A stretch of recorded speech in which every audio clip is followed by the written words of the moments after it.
क्या बीजेपी भारत देश में निष्पक्ष चुनाव खत्म करना चाहती है? क्या भाजपा की सरकार लोकतंत्र की कोई अहमियत नहीं समझती? क्या भाजपा की सरकार के लिए संवैधानिक संस्थाओं की कोई अहमियत नहीं है?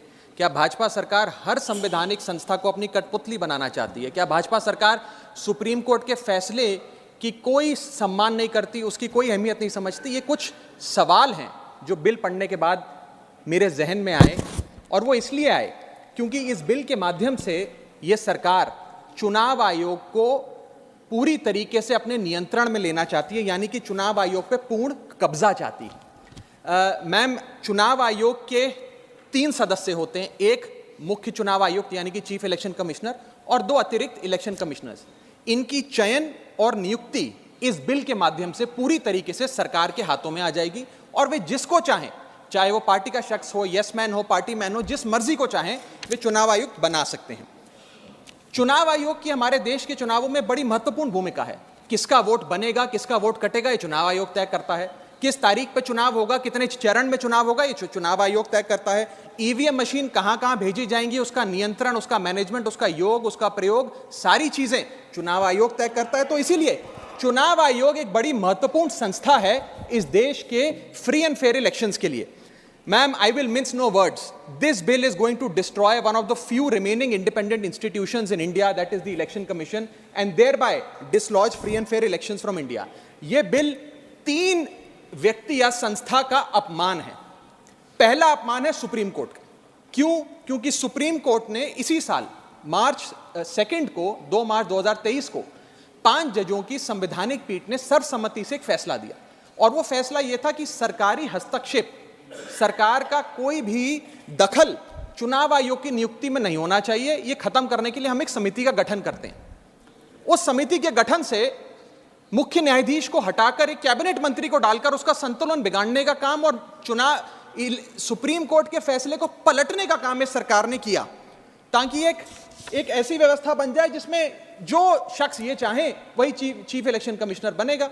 यह इंसल्ट सुप्रीम कोर्ट की इसलिए है क्योंकि इसी साल के दिए गए संवैधानिक पीठ के सर्वसम्मति के 2 फैसलों को इस सरकार ने सदन के भीतर बिल लाकर बदल दिया। पहला था दिल्ली सेवा बिल, जो 8 दिन के भीतर ऑर्डिनेंस लाकर और फिर सदन के भीतर बिल लाकर बदला गया, और एक ये बिल जो 2 मार्च 2023 के सुप्रीम कोर्ट के फैसले को पलटता है और उस फैसले को पूरी तरीके से रिवर्स करने का काम करता है। मैं आपको यह बताना चाहूंगा कि यह सरकार इस बिल के माध्यम से एक प्रकार से सुप्रीम कोर्ट को खुली चुनौती दे रही है कि आपको जो फैसला देना है दीजिए, अगर हमें पसंद नहीं आएगा हम बिल लाकर उस फैसले को पलट देंगे। दूसरा इंसल्ट या अपमान इस बिल के माध्यम से चीफ जस्टिस ऑफ इंडिया का है। सुप्रीम कोर्ट का फैसला कहता है कि चयन समिति के 3 सदस्य होंगे, माननीय प्रधानमंत्री जी, माननीय नेता प्रतिपक्ष यानी कि लीडर ऑफ ऑपोजिशन, और 3rd chief justice of India. इन 3 मेंबरी समिति में से इस बिल के माध्यम से सरकार ने चीफ जस्टिस ऑफ इंडिया को हटा दिया और एक कैबिनेट मंत्री को उनकी जगह बिठा दिया। चीफ जस्टिस ऑफ इंडिया से इतना परहेज कि साफ तौर पे उन्हें इस समिति से हटाने के लिए इस बिल को लाया गया। मैं सरकार को याद कराना चाहूंगा कि समय समय पर इलेक्टोरल रिफॉर्म्स के लिए इस देश में कमेटियां बनी और अधिकांश कमेटियों ने यह फैसला दिया, यह रिपोर्ट दी, यह सजेशन दिया कि समिति के भीतर चीफ जस्टिस ऑफ इंडिया यानी कि इस देश की न्यायमूर्ति को जरूर होना चाहिए। चाहे वो तारकुंडे कमेटी हो, दिनेश गोस्वामी कमेटी हो, वोरा कमेटी हो, इंद्रजीत गुप्ता कमेटी हो, जीवन रेड्डी कमेटी हो, या फिर इसी सरकार की लॉ कमीशन की रिपोर्ट हो। तीसरी इंसल्ट इस बिल के माध्यम से भाजपा सरकार एक ऐसे शख्स की कर रही है जो व्यक्ति भाजपा का संस्थापक थे, जो व्यक्ति आज भी भाजपा के मार्गदर्शक हैं, जो व्यक्ति भाजपा के भीष्म पितामह के नाम से जाने जाते हैं, वो व्यक्ति जो भारत देश के पूर्व प्रधानमंत्री रहे यानी कि लाल कृष्ण आडवाणी जी, पूर्व उप प्रधानमंत्री रहे। मैम, 2 जून 2012 को, और मैं राज्यसभा के पटल पे इस लेटर को रखूंगा, 2 जून 2012 को माननीय लाल कृष्ण आडवाणी जी ने उस समय के प्रधानमंत्री डॉक्टर मनमोहन सिंह को पत्र लिखकर कहा कि चुनाव आयोग की जो भूमिका है चुनावों में बड़ी महत्वपूर्ण है, उसकी नियुक्ति पर एक बहुत बड़ा संदेह, प्रश्न चिन्ह लगा हुआ है और उसकी नियुक्ति सरकार के हाथ में नहीं होनी चाहिए। और वो लिखते हैं, the present system whereby members to the election commission are appointed solely on the advice of the prime minister does not evoke confidence in the people. keeping these important decisions as the exclusive preserve of the ruling party renders the entire selection process vulnerable and open to manipulation and partisanship. और वो कहते हैं कि समिति 5 सदस्यों की हो जो सीईसी की चयन करे, उनकी नियुक्ति करे, जिसमें प्रधानमंत्री हो, जिसमें लीडर ऑफ ऑपोजिशन लोकसभा हो, जिसमें लीडर ऑफ ऑपोजिशन राज्यसभा हो, जिसमें चीफ जस्टिस ऑफ इंडिया हो और कानून मंत्री हो। यानी कि 2 सदस्य सरकार के, 2 सदस्य ऑपोजिशन के और 1 न्यायपालिका के। ये समिति बड़ी अच्छी है।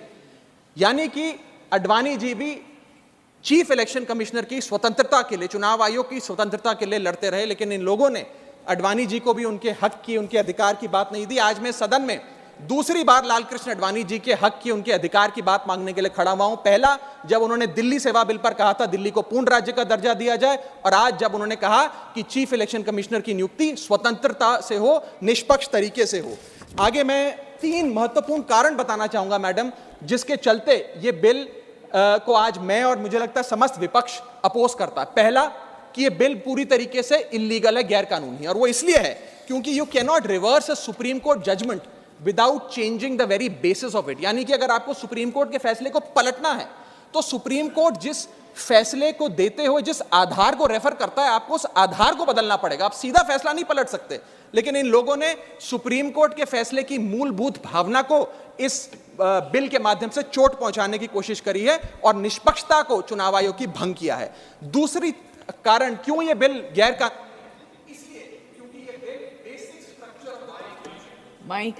मेरा माइक चला गया, क्योंकि ये bill basic structure of the constitution के खिलाफ है। Basic structure of the constitution है free and fair elections, basic structure of the constitution है निष्पक्ष चुनाव और डेमोक्रेसी। अगर बायस्ड इलेक्शन कमीशन होगा तो चुनाव भी बायस्ड होगा। अगर गैर निष्पक्ष तरीके से चुनाव आयोग चुना जाएगा तो हिंदुस्तान में चुनाव भी गैर निष्पक्ष तरीके से होंगे। इसीलिए यह basic structure of the constitution को भी पूरी तरीके से वायलेट करता है। मैं आगे बताना चाहूंगा कि दूसरा महत्वपूर्ण कारण क्यों यह बिल एक प्रकार से सरकार के हाथ में चुनाव आयोग का पूरा नियंत्रण दे देता है। Why is the selection committee biased in the favour of the government? Supreme court ने कहा 3 मेंबरी समिति होगी जो तय करेगी कि चुनाव आयोग में कौन कौन बैठेगा, प्रधानमंत्री, लीडर ऑफ ऑपोजिशन और चीफ जस्टिस ऑफ इंडिया। इसमें से चीफ जस्टिस ऑफ इंडिया को निकाल बाहर कर एक कैबिनेट मिनिस्टर को इसमें डालकर पूरा नियंत्रण सिलेक्शन समिति का इन लोगों ने बिगाड़ दिया, जिसके चलते आज इस समिति में सरकार के पास 2 वोट हैं। 2:1 से सारे फैसले मेजॉरिटी से सरकार ले सकती है।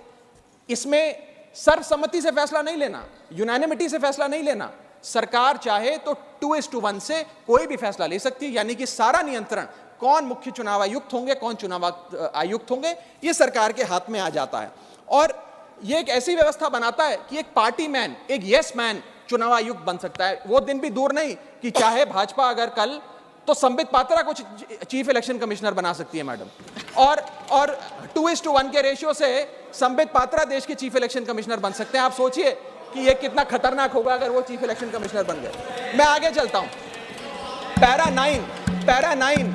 9 इस सुप्रीम कोर्ट जजमेंट का कहता है, the executive alone being involved in the appointment ensures that the commission becomes and remains a partisan body and the branch of the executive. The independence of the commission is intimately interlinked with the process of appointment. यानी कि supreme court ये कहता है कि चयन का जो पूरा प्रोसेस है वो पूरी तरीके से इलेक्शंस कैसे होंगे, फ्री होंगे कि फेयर होंगे, वो तय करता है। मैं आगे चलता हूं, 14 मिनट है मैडम, अभी तो 6 मिनट बाकी हैं। सुप्रीम कोर्ट आगे अपने पैरा 186 में हाईलाइट करते हुए कहता है, a person who is weak kneed before the powers that be cannot be appointed as the election commissioner. A person who is in a state of obligation or feels indebted to the person who has appointed him fails the nation and can have no place in the conduct of elections, forming the very foundation of our democracy. An independent person cannot be biased. It is important that the appointment must be overshadowed even by a perception that a yes man will decide the fate of the democracy and all its promises. यानी कि केवल निष्पक्ष चयन ही होना जरूरी नहीं है, निष्पक्ष चयन जनता को नजर आना भी जरूरी है। It must not only be done, it must be seen to be done. ये सुप्रीम कोर्ट बात कहता है। मैं आगे चलता हूं। तीसरा कारण कि क्यों हम इस बिल को अपोज कर रहे हैं वो है कि ये जो प्रपोज्ड सिलेक्शन कमिटी है इसमें कोई चेक्स एंड बैलेंसेस नहीं है। चेक्स एंड बैलेंसेस इसलिए नहीं है क्योंकि सारे फैसले तो सरकार के पक्ष में होंगे, 2 मंत्री सरकार के उसमें बैठे हैं, एलओपी को मात्र फॉर्मेलिटी के लिए इसमें बिठाया गया है, तो एक प्रकार का फिक्स्ड मैच इसमें नजर आता है। अब आप ही सोचिए, 3 मेंबरी समिति है जिसमें माननीय प्रधानमंत्री जी हैं, मान लेते हैं हमारे सदन के लीडर ऑफ ऑपोजिशन मल्लिकार्जुन खड़गे जी उसके सदस्य हैं, और 3rd मेंबर अर्जुन मेघवाल जी कानून मंत्री यहां बैठे हैं वो हैं। अब इनकी बैठक चल रही है, इसमें माननीय प्रधानमंत्री जी कहते हैं कि मैं रमेश नाम के शख्स को चीफ इलेक्शन कमिश्नर बनाना चाहता हूं। खड़गे साहब कहते हैं कि मैं रमेश को नहीं सुरेश को चीफ इलेक्शन कमिश्नर बनाना चाहता हूं। क्या अर्जुन मेघवाल जी जो इसी सरकार के कानून मंत्री हैं वो प्रधानमंत्री जी को ये कह सकते हैं कि नहीं नहीं नहीं प्रधानमंत्री जी रमेश ठीक नहीं है, खड़गे साहब ने जिसको नॉमिनेट किया है सुरेश, मैं भी उसी के हक में वोट देता हूं, उसका चयन हो, वो चीफ इलेक्शन कमिश्नर बने? ये तो हो ही नहीं सकता। तो जो सरकार चाहेगी वही होगा। तो एक प्रकार से निष्पक्षता और स्वतंत्रता चीफ इलेक्शन कमिश्नर की खत्म करने का काम ये करती है। हमने एक बचपन में एक मुहावरा सुना था, जिसकी लाठी उसकी भैंस। तो ये पूरी तरीके से इस बिल में सिद्ध होता है कि लाठी भी इनकी, तो फिर इस कानून के माध्यम से भैंस भी इनकी। मैं आपको एक और उदाहरण के माध्यम से समझाता हूं। मान लीजिए भारत और ऑस्ट्रेलिया का क्रिकेट मैच हो रहा है, उस क्रिकेट मैच में अंपायर कौन होगा वो एक 3 मेंबर की समिति तय करेगी जो मैच कराएगी। वो 3 मेंबर की समिति में एक ऑस्ट्रेलिया के कैप्टन पैट कमिंग्स होंगे, दूसरे ऑस्ट्रेलिया के प्रसिद्ध प्लेयर डेविड वार्नर होंगे, और 3rd भारत के कप्तान रोहित शर्मा होंगे। अब ये 3 मेंबरी समिति अगर किसी अंपायर को चुनेगी तो वो अंपायर तो हमेशा ही ऑस्ट्रेलिया के साथ होगा, क्योंकि 2-1 की बहुमत ऑस्ट्रेलिया के साथ है। तो क्या निष्पक्ष मैच हो सकता है? क्या इंडिया इंडिपेंडेंट मैच खेल सकती है? ऐसा ही कुछ इस चुनाव आयोग के गठन से, इस बिल के आने के बाद इस देश में होने जा रहा है। मैं आगे चलता हूं मैडम, मुझे बोलने दीजिए। इसका माध्यम, मैडम मुझे बोलने दीजिए, मुझे डिस्टर्ब ना करें। यह बिल 3 की टेस्ट पे फेल होता है, the test of independence, the test of neutrality and the test of constitutionality. यह हमारा कॉन्स्टिट्यूशनल इंपेरेटिव है कि देश में चुनाव आयोग निष्पक्ष हो, ताकि चुनाव निष्पक्ष हो। अगर चुनाव आयोग निष्पक्ष नहीं होगा तो चुनाव निष्पक्ष नहीं होंगे और लोगों की आस्था इस लोकतंत्र से डगमगा जाएगी। मैं सरकार को कहना चाहता हूं, अगर सरकार सुप्रीम कोर्ट के इस फैसले को पलटना चाहती है, अगर सरकार चीफ जस्टिस ऑफ इंडिया को इस समिति से हटाने के लिए इतनी बेकरार है, तो मैं आज सुझाव लाया हूं कानून मंत्री जी। 3 सुझाव मेरे, इनमें से अगर आप कोई सुझाव स्वीकार कर लें तो मुझे लगता है सारा हाउस एक आवाज में आपके इस बिल का समर्थन करेगा। पहला सुझाव यह है, ये 3 ऑप्शन लाया हूं आपके लिए। पहला ऑप्शन यह है कि चुनाव आयोग का गठन, कौन चीफ इलेक्शन कमिश्नर होगा और कौन इलेक्शन कमिश्नर्स होंगे, इसका गठन 2 मेंबरी समिति करे, जिसमें 2 लोग हों, प्रधानमंत्री और लीडर ऑफ ऑपोजिशन, ये विपक्ष के नेता। ये 2 मेंबर्स सर्वसम्मति से फैसला ले, यूनानिमिटी से, क्योंकि 2 लोगों में मेजॉरिटी तो हो नहीं सकती, तो 2 लोग सर्वसम्मति से फैसला ले, जो भी नाम तय करेंगे हम सब मान जाएंगे। ये ऑप्शन 1। ऑप्शन 2 मैं देना चाहूंगा सरकार को, जो लालकृष्ण अडवाणी जी ने दिया था। लालकृष्ण अडवाणी जी की बात मान लीजिए, मेरी मत मानिए, आपको आम आदमी पार्टी तो पसंद नहीं, पर अपने पेट्रियार्क फाउंडिंग फादर, आपके पितामह भीष्म लालकृष्ण अडवाणी जी का फॉर्मूला ले लीजिए। 5 मेंबरी समिति, प्रधानमंत्री, कानून मंत्री, leader of opposition in Lok Sabha and Rajya Sabha और चीफ जस्टिस ऑफ इंडिया। ये 5 मेंबरी समिति एक निष्पक्ष चुनाव आयोग का चयन कर लेगी। और तीसरा ऑप्शन, अगर ये दोनों ऑप्शन आपको पसंद नहीं, तो मैं आपको वो ऑप्शन बताना चाहूंगा जो कॉन्स्टिट्यूएंट असेंबली में प्रोफेसर शिबन लाल सक्सेना ने दिया था।